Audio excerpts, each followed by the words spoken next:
Good evening everyone. मैं आज देहरादून में हूँ, उत्तराखंड में हूँ और मैं हूँ आज बिग वे कैफ़े में और मेरे साथ हैं वैभव बिस्ट जो कि इस बिग वे कैफ़े के ऑनर है। तो ये मेरे जो मेंटी प्रोग्राम के इनरोल्ड मेंबर भी है, तो इनका एक इंटरव्यू तो बनता है। मैं देहरादून में हूँ तो इनकी पूरी स्टोरी हम लोग जानने की कोशिश करेंगे, इनके नए वेंचर्स के बारे में। पूरी लिस्ट मैंने रेडी करके रखी है, तो चलिए शुरुआत करते हैं।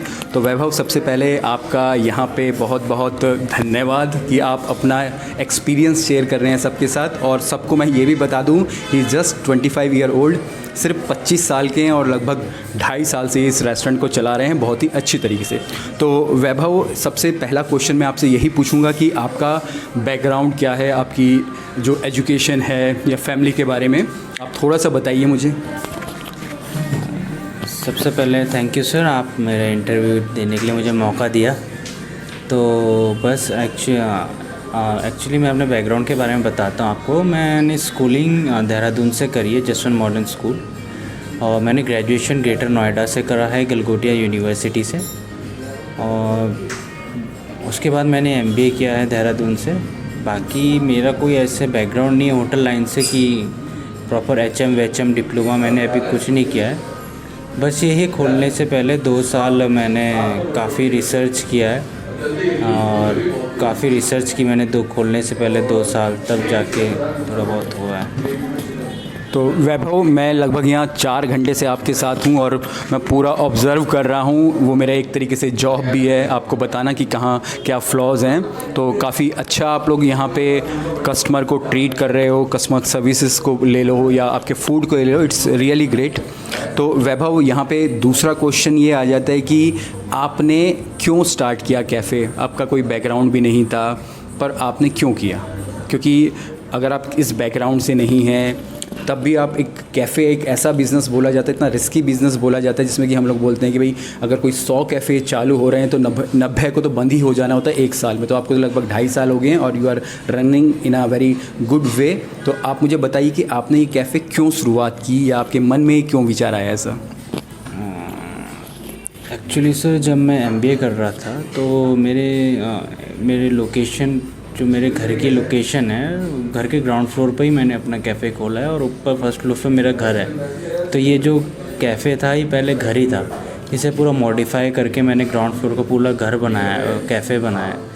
तो जब मैं एमबीए कर रहा था तो 2 साल से मेरे काफ़ी रिसर्च, एमबीए के साथ मेरी रिसर्च भी चलती रहती थी, होटल्स की, रेस्टोरेंट्स की, कैसे खोलना है, क्या करना है। काफ़ी बुक्स भी पढ़ता था मैं, कैसे करना है, कैसे सेलिंग करना है, कैसे वो करना है। तो ये सब चीज़ें करता था। और बाकी मुझे अपने एरिया की लोकेशन बहुत अच्छी लगती थी, तो मैंने सोचा यहाँ पे बहुत ज़रूर चलेगा।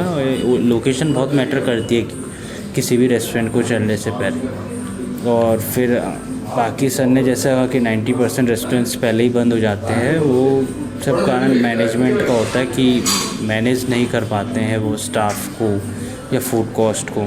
इसी वजह से काफ़ी रेस्टोरेंट्स, यहाँ को डीप नॉलेज नहीं होती ओनर्स को कैसे करते हैं। तो ये सब बहुत कारण होते हैं बंद होने के रेस्टोरेंट्स। तो वैभव, जैसे कि आपने ये बोले तो आपका जो घर है, आपने पूरा एक तरीके से रिस्क पे लगा के आपने पूरा एक अपने घर को एक रेस्टोरेंट में तब्दील किया है। दैट्स वेरी नाइस कि आपने जो सोचा वो करा। तो अभी जैसे आपने बोला आपके पास कोई भी एफ&बी बैकग्राउंड नहीं था, तो क्या क्या आपको चैलेंजेस आए शुरुआती समय में, और इस समय जब आप 2.5 साल से चला रहे हैं तो अब क्या चैलेंजेस आपको आते हैं? तो इनको आप 2 कैटेगरीज़ में बांट सकते हैं कि भाई जब हम इनिशियली स्टार्ट करते हैं तो उस समय हमें कौन से चैलेंजेस आते हैं, और उसके बाद जब कुछ समय हम लोग रनिंग कर लेते हैं या 1 साल, 1.5 साल या 2 साल होता है, तो तब चैलेंजेस किस तरीके से बदल जाते हैं? एक्चुअली जब भी कोई रेस्टोरेंट कोई स्टार्ट करते हो, सबसे पहले चैलेंजेस स्टाफ का ही आता है कि स्टाफ को कैसे मैनेज करें, स्टाफ कैसे टिके। क्योंकि ओपनिंग के टाइम में बहुत सारा स्टाफ भागते भी हैं, तो उनको कैसे मोटिवेट करके रखें, उन्हें कैसे होल्ड करके रखें, और आप अपनी फूड कॉस्ट कैसे कंट्रोल करके रखें। तो पहले मंथ्स में, और टेस्ट कैसे मेंटेन रहे, कस्टमर सेटिस्फेक्शन बहुत ज़्यादा इंपॉर्टेंट होता है पहले 6 महीने 1 साल। तो वो सब चीज़ें मेरे में बहुत चैलेंजेस आए कि स्टाफ को रोकना है, मोटिवेट करके रखना है उन्हें, और कस्टमर्स को भी सेटिस्फाई करना है। तो ये सब चीज़ें आती है। फिर धीरे धीरे जैसे रेस्टोरेंट चलने लगते हैं, फिर उसके बाद चैलेंजेस, और जैसे आदमी बड़ा सोचता रहता है कि और आउटलेट खोलने हैं, ये करना है, और फ्रेंचाइजीज़ में जाना है, तो उस फिर चैलेंजेस अलग टाइप के हो जाते हैं कि आउटलेट और Expansion का और growth का एक्सपेंशन कैसे मैनेज करें हम, और दूसरी जगह और दूसरे आउटलेट्स कैसे मैनेज करें। तो ये हर स्टेज पे अलग अलग चेंज होता रहता है। ओके वैभव, जैसे वैभव अगर मैं बोलूँ, आप जैसे स्टाफ की बात करें तो आपका स्टाफ, मैं आपके स्टाफ से मिला, इनका एक शेफ़ है जो अभी जर्मनी जा रहे हैं एंड और बाकी इनका जो स्टाफ है लगभग जब से इनका स्टाफ है आई थिंक 2.5 साल से मैक्सिमम 80% इनके साथ अभी तक रुका पड़ा है। 80% स्टाफ ने इनको छोड़ा नहीं है, बाकी 20% जो छोड़ के चले गए पर नई हायरिंग्स हुई। तो ये जो रेशो है वो बहुत ही एक बड़ा रेशो है कि भाई एक स्टाफ को हम लोग इतने लंबे टाइम तक एक जगह रोक पा रहे हैं। और मैं इस वीडियो को मैं यही मेन इस पार्ट को भी मैं लेना चाहूँगा कि भाई जो आप लोगों की स्टाफ काम करता है, थोड़ा सा वैभव मेरे मतलब कहने का मतलब कि आप थोड़ा सा बताइए कि आप स्टाफ के लिए ऐसा क्या कर रहे हैं कि स्टाफ आपको छोड़ के नहीं जा रहा। क्योंकि किसी भी अगर वेंचर को बहुत ज़्यादा बड़ा ले जाना है, बहुत ज़्यादा आगे ले जाना है, तो स्टाफ की जो मेन प्रॉब्लम्स होती हैं वो कैसे आपने हैंडल करी? देखिए, इससे पहले तो स्टाफ को मोटिवेट करना पड़ता है, अपने एम्स बताने पड़ते हैं स्टाफ को कि आप हमारे साथ काम कीजिए, हमारी ये सपने हैं। तो स्टाफ को भी उनके साथ अच्छा लगता है काम करने में कि हाँ, इस बंदे के एम्स ज़्यादा हैं तो हमारी भी ग्रोथ अच्छी होगी इसके साथ। तो ये सब चीज़ें होती है, स्टाफ को मोटिवेट भी करें, स्टाफ वेलफेयर भी देखते हैं हम। किसी को कुछ प्रॉब्लम है तो थोड़ी बहुत हेल्प वगैरह उनकी सुनते हैं, मतलब। और बिहेवियर भी मेरा अच्छा है स्टाफ से, मैं काफ़ी फ्रेंडली रहता हूँ और काफ़ी मतलब मेरी एज के भी हैं स्टाफ और मेरी एज से थोड़े बड़े भी हैं, तो बिल्कुल उनकी तरह भाई तरीके का रिश्ता ही रखता हूँ मैं। ऐसा कोई ओनर की तरह होनी, तो नेचर वाइज तो ये सब मैं रखता हूँ। तो नेचर भी बहुत इम्पोर्टेंट रोल प्ले करता है स्टाफ के साथ। तो ये सब छोटी छोटी चीज़ें होती हैं जो स्टाफ को होल्ड करने में मदद करती है। क्योंकि जब सुबह मैंने देखा तो आज इनकी पूरी ब्रीफिंग चल रही थी सुबह के टाइम, तो इट्स वेरी गुड टू सी कि भाई हम लोग अगर हम एक छोटा कैफ़े भी चला रहे हैं या एक बड़ा रेस्टोरेंट या बड़ा होटल भी चला रहे हैं तो हम लोग अपने स्टाफ के साथ कनेक्टेड हैं। वैभव, यहाँ पे जब आपने स्टार्टिंग करी तो जो पैसा आपका आया, अभी आप 25 के, तो उस समय आप 23 के भी नहीं होंगे या 23 के आप लगा लीजिए होंगे, तो आपके पास इतना फ़ंड कैसे आया? और आपको क्या डर नहीं लगा कि भाई मैं इतना पैसा जहाँ से भी आपने लिया, आप वो भी बताइए थोड़ा, कि मैं रिस्क पे लगा रहा हूँ, तो कैसे आपने ये सब मैनेज किया? सबसे पहले सर, मेरा ऐसा कोई बैकग्राउंड तो था नहीं कि बिज़नेस बैकग्राउंड से हो, क्योंकि मेरे पूरे आज तक किसी पीढ़ियों ने बिज़नेस किया नहीं है। तो फर्स्ट जनरेशन ही हूँ मैं जो बिज़नेस कर रहा हूँ अपने उसमें, क्योंकि मेरे फादर, अब हम गढ़वाली लोग हैं, ज़्यादातर आर्मी में होते हैं, तो मेरे फादर हैं वो आर्मी से रिटायर्ड थे और मेरी मदर नॉर्मल टीचर है। तो इतना फ़ंड था भी नहीं मेरे पास, तो काफ़ी लोन लिया और लैंड अपनी थी तो थोड़ा इसलिए वो सपोर्ट मिल गया और लोन लिया, और लोन भी मैंने रेस्टोरेंट से कर के चुकाता गया। तो मतलब लोन लेके ही जो फाइनेंशियली सपोर्ट मिला है और बाकी अपना 100% दिया है। तो अगर टोटल इसको मैं छोटा सा सम अप करूं तो भाई आपको रिस्क तो लेना पड़ेगा, पर कैलकुलेटेड रिस्क आप इसको बोल सकते हैं। पूरी रिसर्च के बाद पूरा जैसे कि इन्होंने बताया MBA कर रहे थे, तो MBA करते करते इन्होंने उतनी सारी रिसर्च करी, उतने कनेक्शंस बनाए, उसके बाद एक तरीके से पूरा बिज़नेस प्लान आप बोल सकते हैं रेडी किया। इनको रेंट का कोई वो नहीं था, क्योंकि यहाँ पे इनका रेस्टोरेंट है, ये उनका खुद की इनकी लैंड है, तो उनके लिए एक ये प्लस पॉइंट हो गया था। और यहाँ पे अभी वैभव, जैसे कि मेरे जो इन्होंने जो मेंटी प्रोग्राम्स लिए हैं मेंटरशिप के, तो अभी इनका एक नया और भी ब्रांड लॉन्च हो रहा है क्लाउड किचन में, इस सेगमेंट में ये एंटर कर चुके हैं। आपका जो ब्रांड का नाम है बिरयानी का ब्रांड है, बिरयानी ब्लेंड के नाम से। तो अभी वैभव थोड़ा उसके बारे में बताइए, बिरयानी ब्लेंड के बारे में क्या है, कैसे है, ताकि लोगों को पता चले उसके बारे में भी। एक्चुअली अब मेरा मोटिव यही है कि मैं अपने आउटलेट्स को ज़्यादा ऑल ओवर इंडिया फैलाऊं।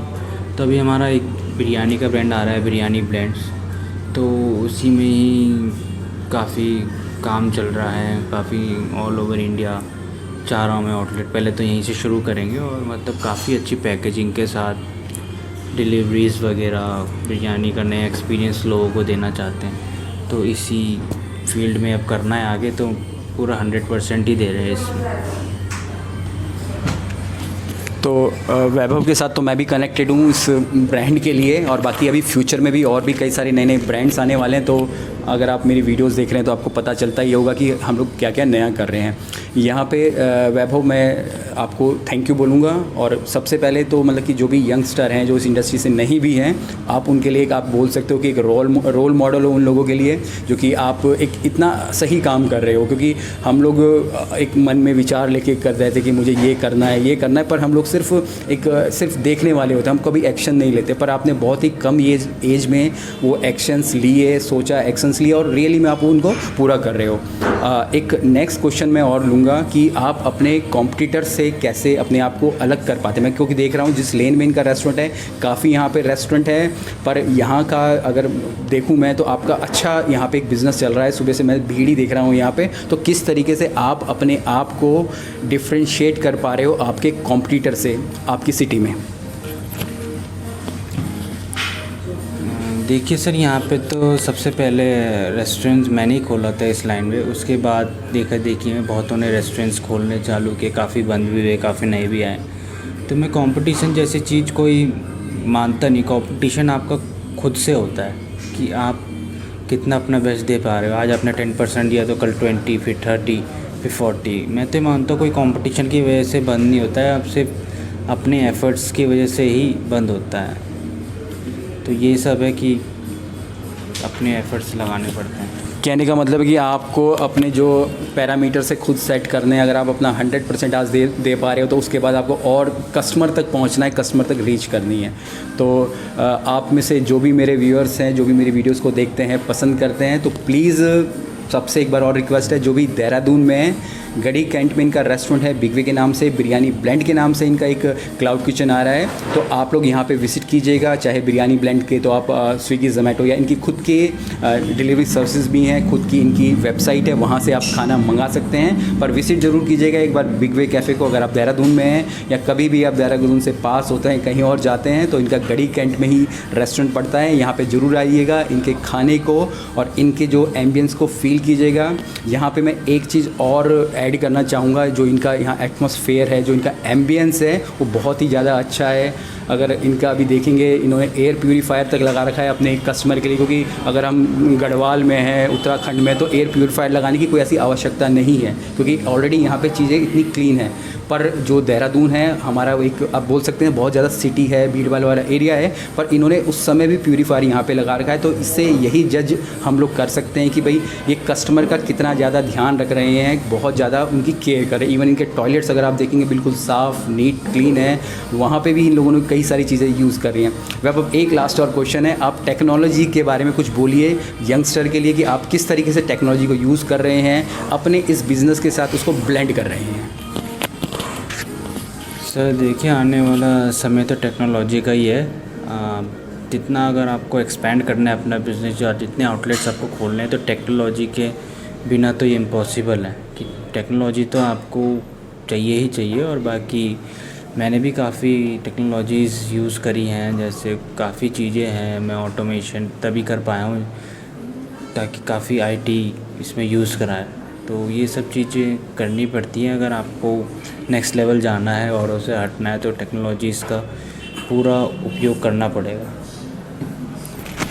तो सम अप करेंगे टोटल वीडियो को, तो वैभव के विज़न्स बहुत ही ज़्यादा बड़े हैं। इनके जो मिशंस हैं वो भी हैं, और इनके जो पूरे ऑब्जेक्टिव्स हैं या फिर ये जो करने की सोच रहे हैं, उनको ऑटोमेटेड करके चीज़ें कर रहे हैं। तो वैभव, बेस्ट ऑफ लक आपके लिए, बिग वे कैफ़े के लिए, साथ साथ बिरयानी ब्लेंड के लिए, और आने वाले फ्यूचर के सारे ब्रांड्स के लिए। तो मेरे जितने व्यूअर्स हैं ज़रूर आएंगे कैफ़े में, और आपको डिस्काउंट भी देना पड़ेगा। ये मेरी तरफ से आपके रिक्वेस्ट है। प्लीज़ अगर कोई विज़िट कीजिएगा तो उसको डिस्काउंट ज़रूर दीजिएगा। चलिए, तो धन्यवाद व्यूअर्स। फिर से अगर आप लोग देहरादून में हैं तो विज़िट कीजिएगा। बाकी एक नई वीडियो में फिर से मिलेंगे, तब तक के लिए जय हिंद।